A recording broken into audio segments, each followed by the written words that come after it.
पवन पुत्र हनुमान, बजरंग बली हनुमान, जय जय महाबली हनुमान।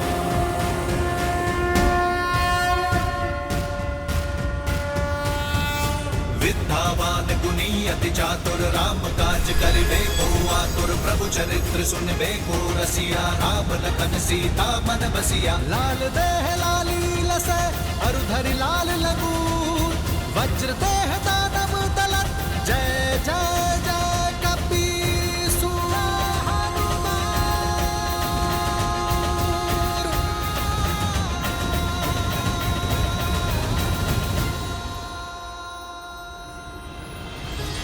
तुलसीदास सदा हरि चेरा, कीजय नाथ हृदय महडेरा।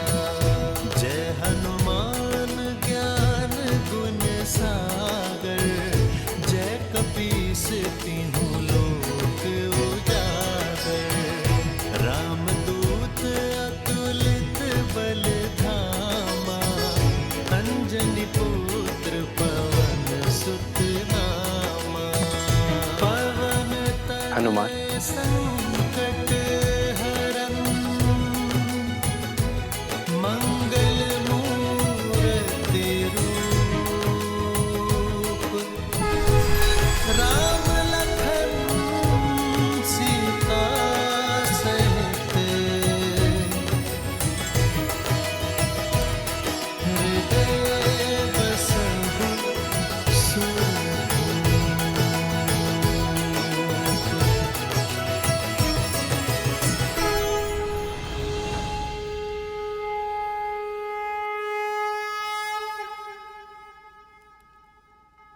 हनुमान ने उचित कहा मित्र। अब हनुमान किष्किंधा की नहीं, राम के हैं, मेरे हैं, और आजीवन अयोध्या में ही रहेंगे।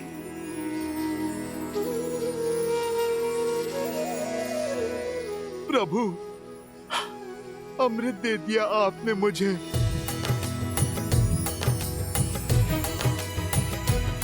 श्री गुरु चरण सरोज रज, निज मनु मुकुर सुधारि। हनुमान, तुम जैसा भक्त पाकर तो स्वयं भगवान भी धन्य हो जाते हैं। वचन दो, चाहे मैं श्री राम के साथ रहूं ना रहूं, तुम सदा श्री राम के साथ रहोगे।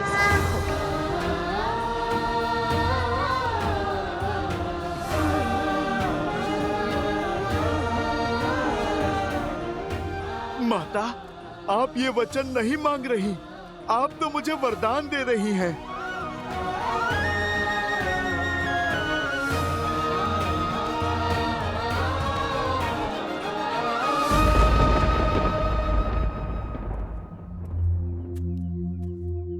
मेरी पत्नी अब तक नहीं लौटी, कुछ पता नहीं कहाँ रह गई।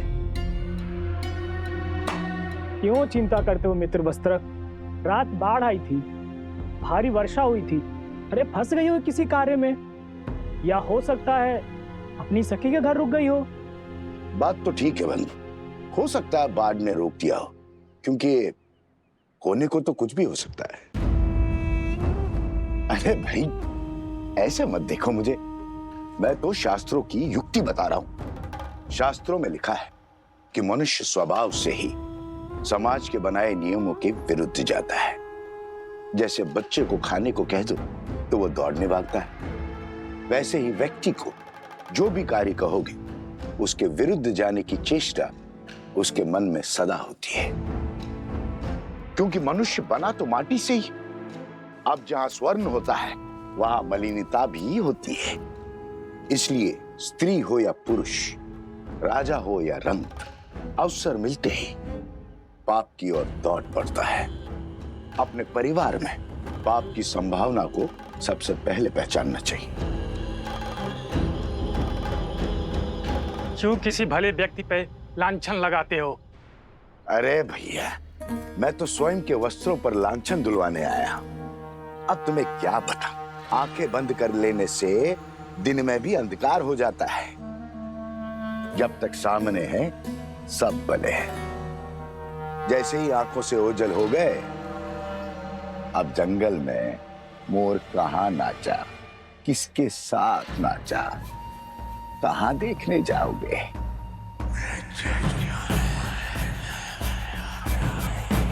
राम राज्य में ये कोई नई बात थोड़ी है। देखो भैया, मैं महारानी सीता पर जो महीनों रावण के पास रहकर आई है, उस पर कोई लांछन नहीं लगा रहा हूं, और ना ही मेरा इस वस्त्र की पत्नी से कोई बैर है। किंतु समाज में शुद्धि बनाए रखने का कार्य तो समाज को ही करना होगा, अन्यथा क्या होगा? किसके घर में किसकी संतान पल रही है, किसे पता होगा? अब अयोध्या के राज सिंहासन पर इक्ष्वाकु वंश का राजा है या किसे आभास होगा? छोड़ो भी। जब महारानी सीता जो महीनों पराए घर में रहकर आई, उसकी पवित्रता की सौगंध खाई जा रही है, तो इस बेचारे वस्त्र की पत्नी कैसे मलिन हो गई? वो तो सिर्फ एक रात से बाहर है। अयोध्या की बातें अयोध्या ही जाने।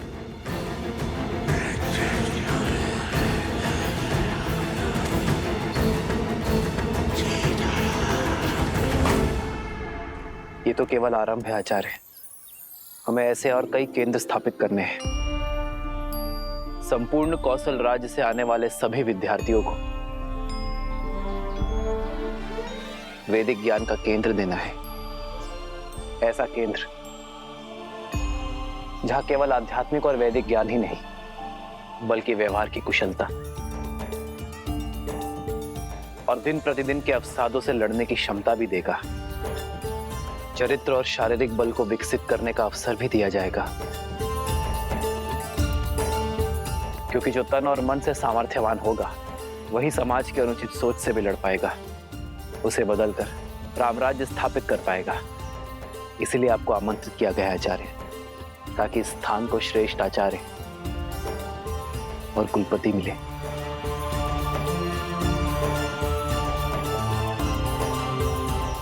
मैं शुक्ल यजुर्वैद्य हूँ। कृष्ण यजुर्वैद्य गुरु के गुरुकुल में कैसे पढ़ा सकता हूँ? मैंने इतने शास्त्र पढ़े हैं, 24 वर्षों तक अभ्यास किया है। मैं यहाँ शिक्षक बनने नहीं आया हूँ। यदि मैं कुलपति ना बना तो मैं अपनी सेवा ही नहीं दे पाऊंगा।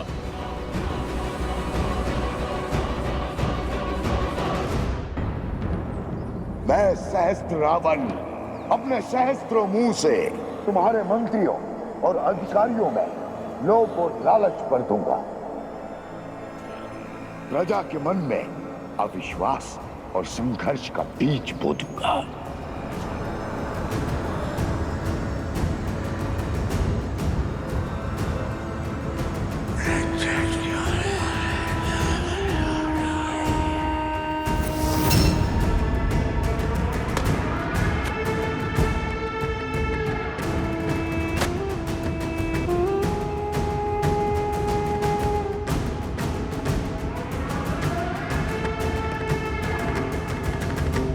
भूल करने पर व्यक्ति सदा अपनी भूल को छुपाने का प्रयास करता है, विचित्र बहाने बनाता है अपने पाप को छुपाने के लिए। किंतु शब्दों से कभी विश्वास में आई दरार पड़ती है क्या? मूर्ख होते हैं वो लोग जो शब्दों पर विश्वास करके पाप को आगे बढ़ने का आश्रय देते हैं।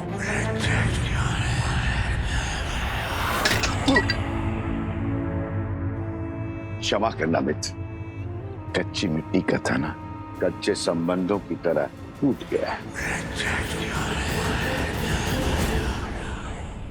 अरे वस्त्रक, अब चिंता छोड़ो। ये देखो मित्र, अरे आ गई तुम्हारी पत्नी।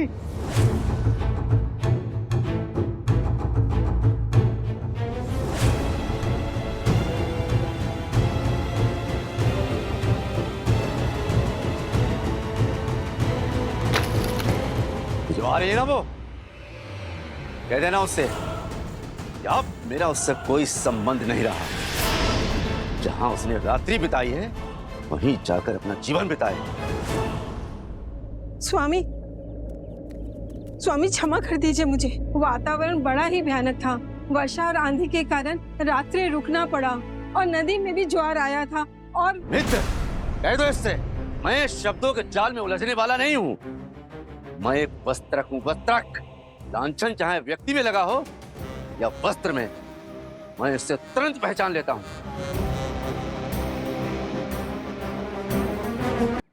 स्वामी, ये आप क्या कह रहे हैं? मुझ पर संदेह कर रहे हैं? अपनी धर्म पत्नी पर संदेह कर रहे हैं स्वामी? पर मैं राजा राम नहीं हूँ।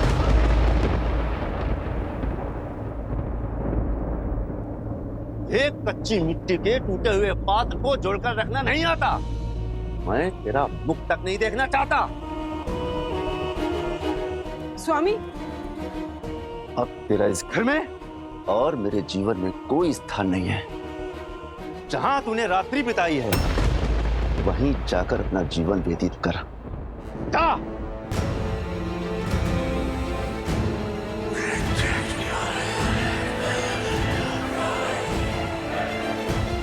आग की पहली चिंगारी जल चुकी है राम। अब ये आग नगर से होकर तुम्हारा। आचार्य अपने सीता से कहा था कि शक्ति के विरुद्ध संस्कार से ही लड़ा जा सकता है। मेरा मत है कि शिक्षा ही इस माया से बचने की ढाल है, पर इससे लड़ने वाली अस्त्र रूपी संस्कार अयोध्या को कैसे दिया जाए?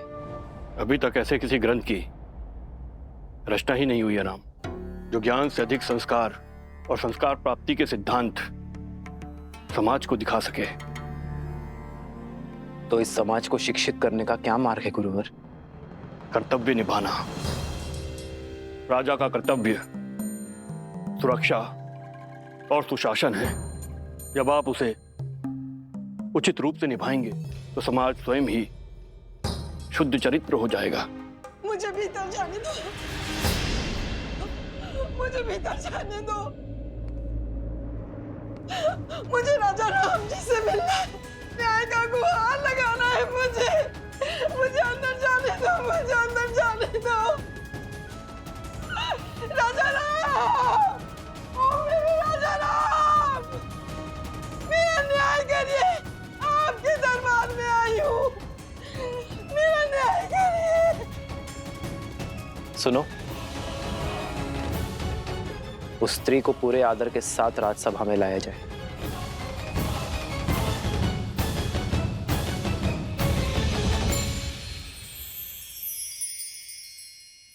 समय आ चुका है, खाओ, अन्यथा राम कहेगा कि मेरी पत्नी का ध्यान नहीं रखा।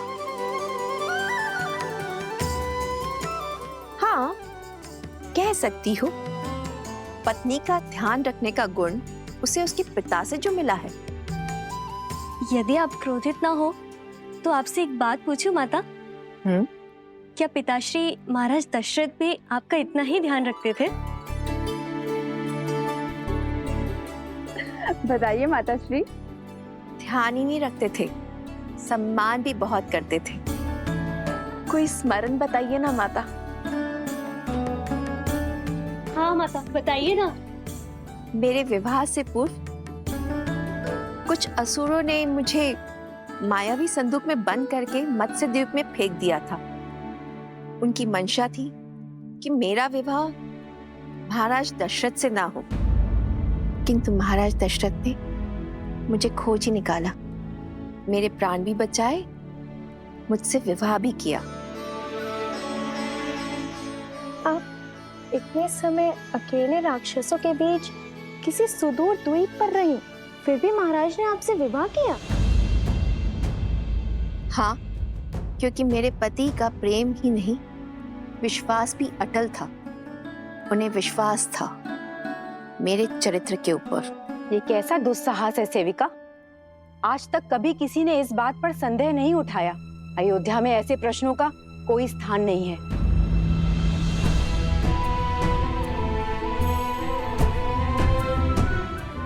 और एक बात, एक पत्नी के चरित्र का प्रमाण उसकी प्रतापी संतान होती है। और एक चेतावनी कान खोलकर सुन लो, फिर कभी ऐसे फूहड़ प्रश्न नहीं उठने चाहिए। जो प्रश्न मन को दूषित करे, उनका भविष्य को दूषित करना निश्चित है। सतीत्व की दुहाई देने वाली आज मुंह छिपा कर क्यों जा रही है? दशानन जैसा बलि जिसे पाना चाहे उसे छोड़ कैसे सकता है? पर इतने समय रावण के पास रहने के बाद अब मुख छुपा रही है।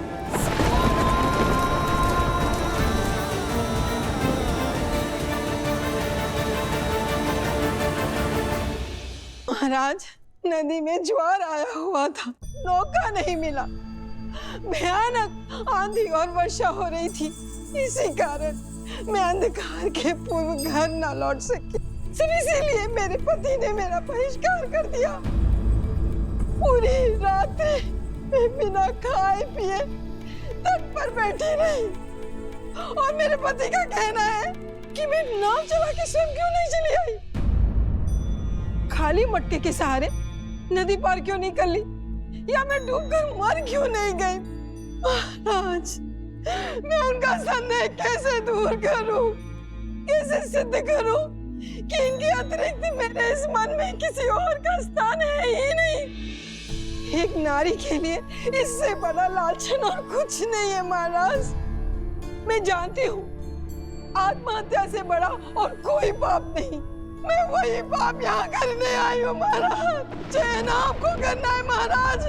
या तो आप न्याय कीजिए या तो फिर मुझे आत्महत्या करने की अनुमति दीजिए महाराज, अनुमति दीजिए।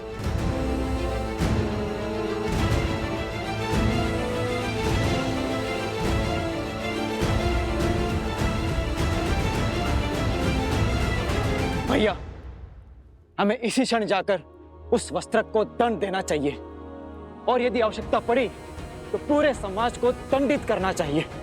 भरत,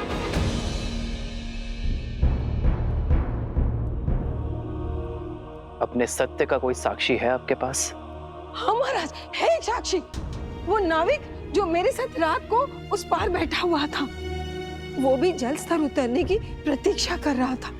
और प्रातः काल जब सब लोग जा रहे थे, उन सब ने देखा था कि हम दूर दूर बैठे थे।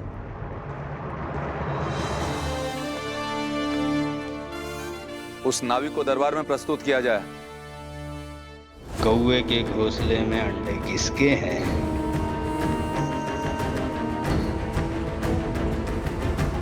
किसने बोला? बोलो, किसने बोला? तुम्हारे मंत्रियों और अधिकारियों में लोभ और लालच भर दूंगा। प्रजा के मन में अविश्वास और संघर्ष का बीज बो दूंगा।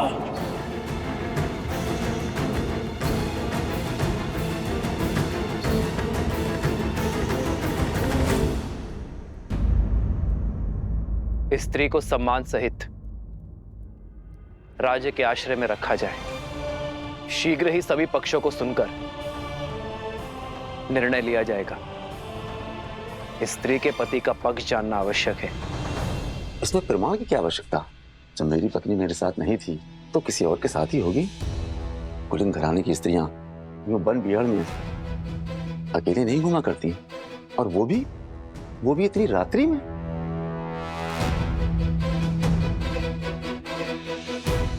राजकुमार, राजमहल में घटनाएं छुपाना सरल है, क्योंकि भय के मारे वहां कोई कुछ नहीं बोल सकता। परंतु हम सब साधारण लोग हैं, हमारे जीवन की घटनाएं नहीं छिपती। राजा से कोई प्रश्न नहीं पूछ सकता, पर हम पर उंगलियां तुरंत उठ जाती हैं। दुष्ट! तुम्हारा दुस्साहस कैसे हुआ? तुम कहना क्या चाहते हो? देखा ना राजकुमार, राजमहल के विषय में प्रश्न हो तो ये प्रतिकार मिलता है आपके द्वारा। देखा गांव वालों, ये अन्याय है। उचित अनुचित का निर्णय राजा करते हैं, कोई और नहीं। छोड़िए, प्राण निकल जाएंगे। ये कैसा न्याय है? राजकुमार छोड़ दीजिए।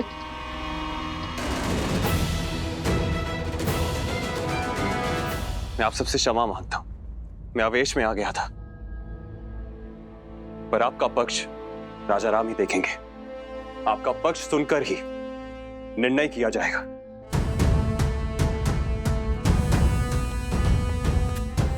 बात इतनी बढ़ गई है, अब महाराज ही न्याय करेंगे। सारी अयोध्या की मति कैसे भ्रष्ट हो सकती है?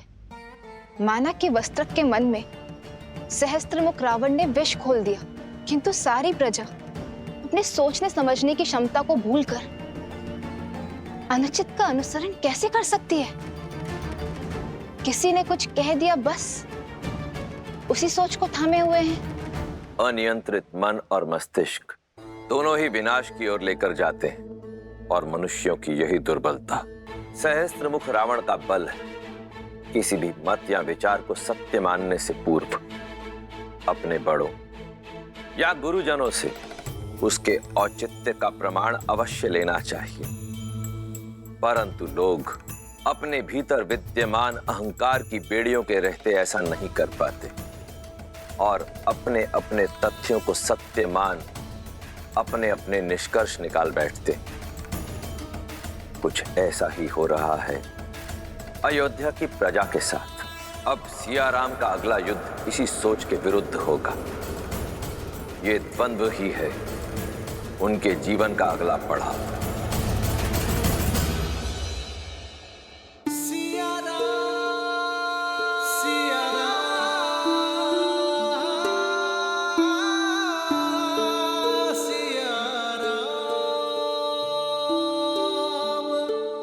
नगर दूषित हो रहा है सीते।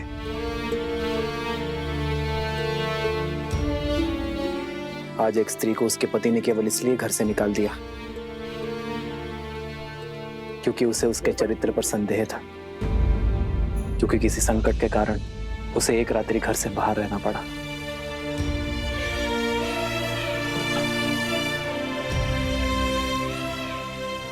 जैसे इस पात्र पर कालिक जमी है, वैसे ही कुविचारों की कालिक प्रजा के मन में जम गई है आर्य। तो हमें करना ये है कि अपने विचारों और विश्वास के स्वच्छ वस्त्र से इस कालिक को पोंछना है।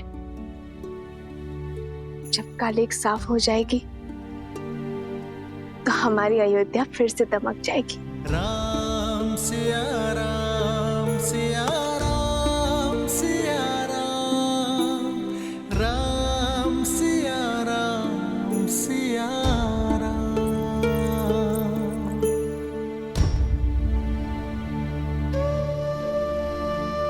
अयोध्या हमारी है आर्य, ये नगर हमारा है आर्य। यदि यहाँ कोई समस्या है तो ये हमारा कर्तव्य है कि हम हर गली में जाकर प्रजा की स्थिति देखें।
प्रजा के विचार को जानने के लिए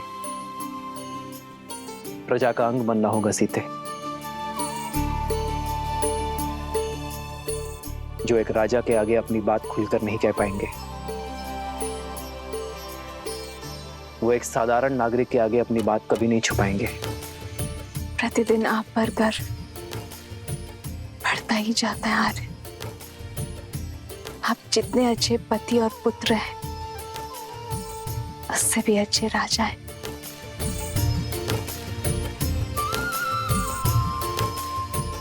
पर तुम मुझे अपनी पत्नी पर है सीते, जो हर विपरीत परिस्थिति में भी एक ढाल बनकर मेरे साथ खड़ी रहती है। जन्म जन्म का है ये संगम, राम रतन सीता वैभव धन।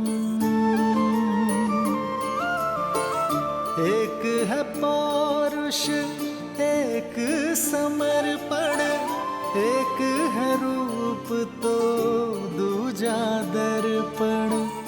राम है लोचन सीता दृष्टि, राम है बादल सीता वृष्टि।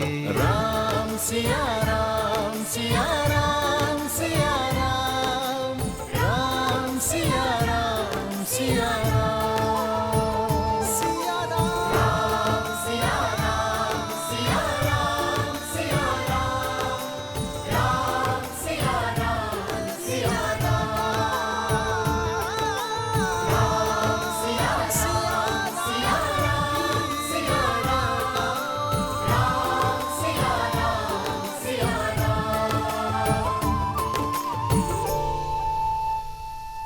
हे महादेव, श्री राम को इस युद्ध में विजय देना, अयोध्या को हर संकट से बचाना। सुना है कि राजा के भाई शत्रुघ्न ने वस्त्रक पर आक्रमण कर दिया है। वही तो, ये कैसा शासन है? जब किसी पर आरोप लगता है तो उसका न्याय किया जाता है, ना कि इसे ऐसे ही कहीं से उसको पकड़ लिया जाता है। प्रजा उचित अनुचित की सीख अपने राजा से ही तो पाती। यदि हमारे रघुवंशी ऐसा समाज बनाना चाहते हैं जहां स्त्रियों की त्रुटियों पर पर्दा डाला जाए, तो ऐसे तो हम दूसरे नगर में पहुंच जाएंगे भाई।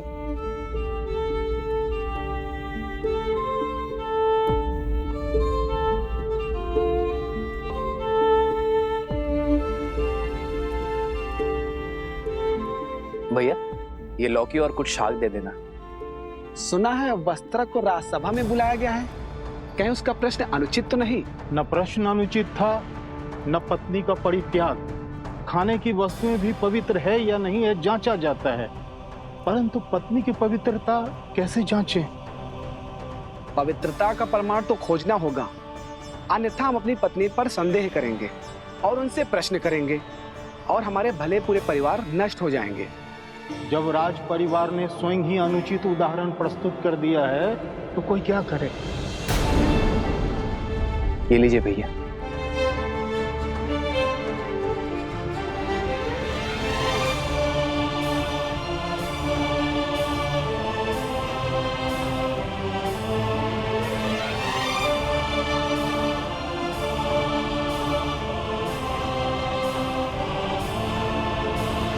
संस्कार से ही इसे पराजित किया जा सकता है। ऐसे संस्कार जो व्यक्ति की चेतना को पवित्र करे और समस्त संसार में संस्कारों को स्थापित करती है। स्त्री शक्ति अर्थात इस भयंकर असुर को केवल एक स्त्री शक्ति ही पराजित कर सकती है। पुंसावन संस्कार तो मंगलपूर्वक संपन्न हो गया। अब सीमांतो नयन की सज्जा प्रारंभ करनी है।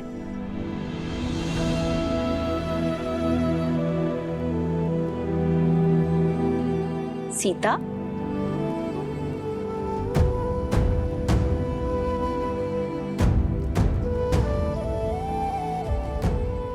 पुत्री, अभी तक जाग रही हो? स्वास्थ्य तो ठीक है ना?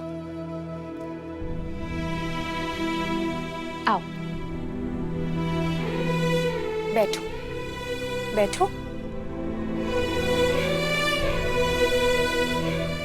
घबराहट हो रही है? चल पियो। मैं ठीक हूँ माता, बस श्री राम की प्रतीक्षा कर रही थी। आपके कक्ष में प्रकाश देखा तो यहाँ आ गई।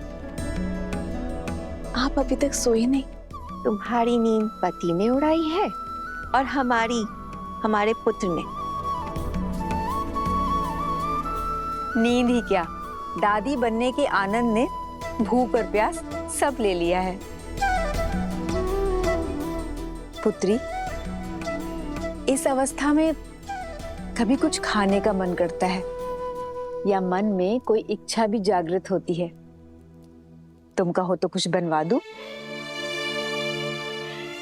भोजन नहीं, मैंने श्री राम से अपनी मन की इच्छा प्रकट की है। मैं कुछ समय के लिए वन में रहना चाहती हूँ, किसी महान ऋषि के सानिध्य में ज्ञान प्राप्त करना चाहती हूँ, और श्री राम ने वचन दिया है कि वो मेरी इच्छा अवश्य पूरी करेंगे। उत्तम विचार है पुत्री। गर्भ अवस्था में गर्भ में जो संस्कार देते हैं उसी से उसका चरित्र और भविष्य निश्चित होता है। माता की दशा ही संतान में संस्कार देती है। पर दीदी, आश्रम का जीवन कष्टदायी होता है और इस अवस्था में विश्राम करना महत्वपूर्ण है। जीवन भर महलों के सुखों ने मुझे वो नहीं सिखाया जो 14 वर्षों के वनवास ने मुझे सिखा दी। आपकी सीता हर स्थिति में, हर परिस्थिति के अनुरूप ढलने में सक्षम है।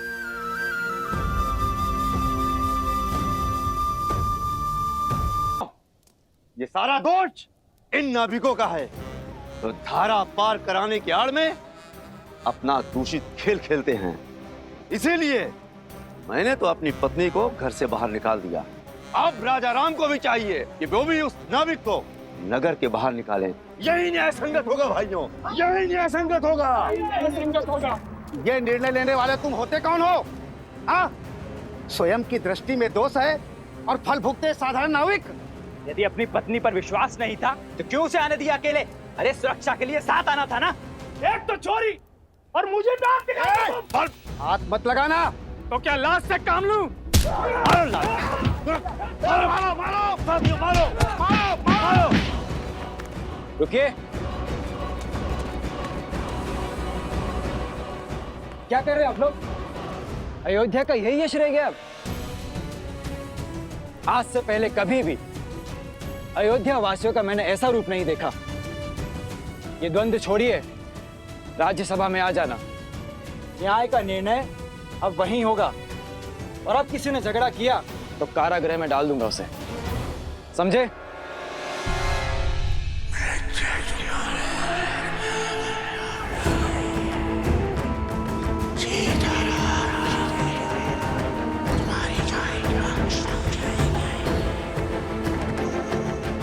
कल का दिन मेरे राज्य के लिए बहुत कठिन होगा। मुझे एक कठिन और कटु निर्णय लेना होगा जो 14 वर्षों के वनवास ने मुझे सिखा दिया। आपकी सीता हर स्थिति में, हर परिस्थिति के अनुरूप ढलने में सक्षम है। ठीक है, अब तुमने मन बना ही लिया है तो रोकेंगे नहीं। राम से बात करके जाने की व्यवस्था करवाते हैं। किंतु एक चिंता और है माता। आश्रम रिक्त हाथ नहीं जा सकती ना, तो सोच रही हूं कि आश्रम वासियों के लिए क्या उपहार लूं। तुम निश्चिंत रहो, कल उपहार की भी व्यवस्था हो जाएगी।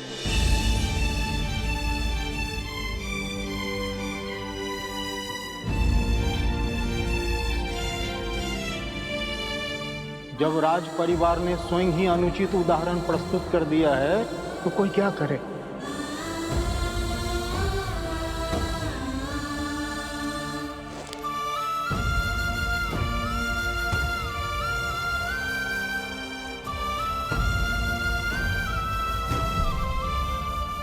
जब मन पर भार हो तो कितने भी दिए बुझा लो, अंधकार कर लो, निंद्रा नहीं आती आर्य।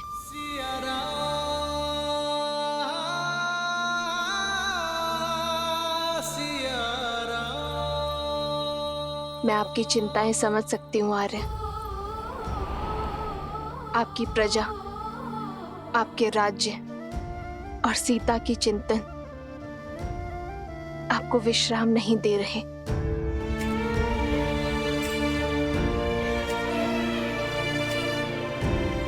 किंतु आपकी चिंता मेरे विश्वास से बड़ी नहीं आ रही। मुझे पूरा विश्वास है आप सब ठीक कर देंगे। इस राज्य को सुख, शांति, धर्म का स्थान, राम राज्य देंगे।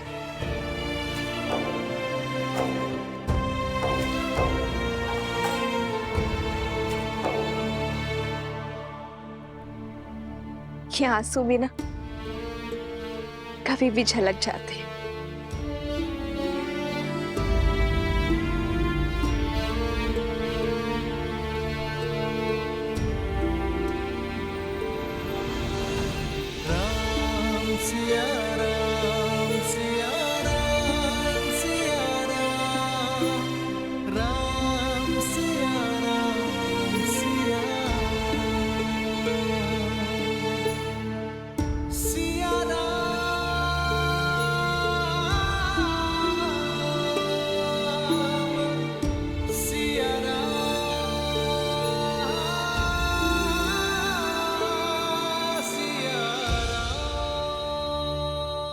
ये प्रेम और आशा का दीप है जो ना कभी बुझेगा